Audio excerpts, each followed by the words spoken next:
More and more countries push for crypto regulation. FTX launches stock trading, and Ethereum is getting closer to the proof of stake model. These stories and more this week in crypto.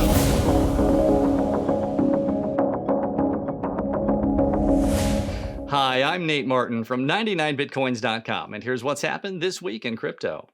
G7 countries have called for the swift and comprehensive regulation of cryptocurrency in light of the Terra stablecoin collapse last week.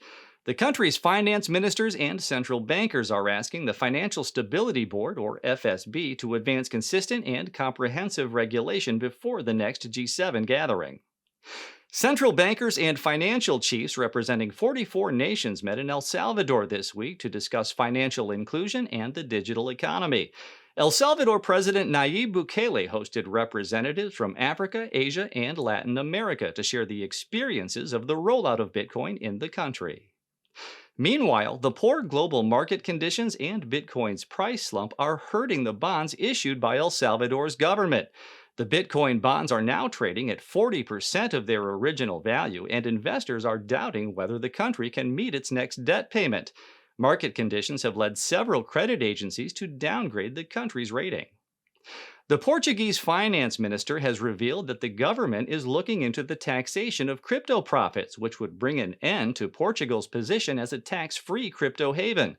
The country is studying other European nations' regulations and working on a framework to prevent gaps for any income gains to be obtained without taxation. Leading cryptocurrency exchange FTX has announced it is expanding its services to stock trading.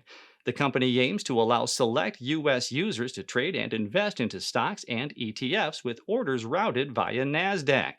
FTX says that stock trades will be commission-free and that payment for those investments can be made with the stablecoin USDC.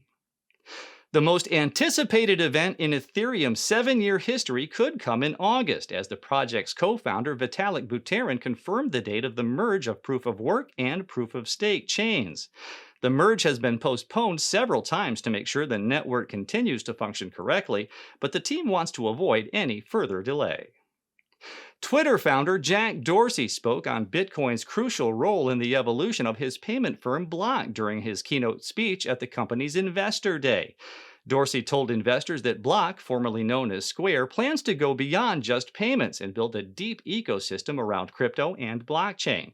He also stated that Bitcoin is the only native currency of the internet. MicroStrategy CEO Michael Saylor remains a strong advocate of Bitcoin despite last week's crash. In an interview, he predicted Bitcoin will go into the millions, maintaining that Bitcoin is the future of money. Saylor confirmed that his investment firm is in it for the long term. Sending Cardano just got easier. If you're using Yoroi wallet, you can send and receive ADA without long, complicated addresses, thanks to unstoppable domains. Your domain is yours forever, with no renewal fees, and it can also act as a login username for the whole world of DeFi. Grab your domain with the link below. That's what's happened this week in crypto. See you next week.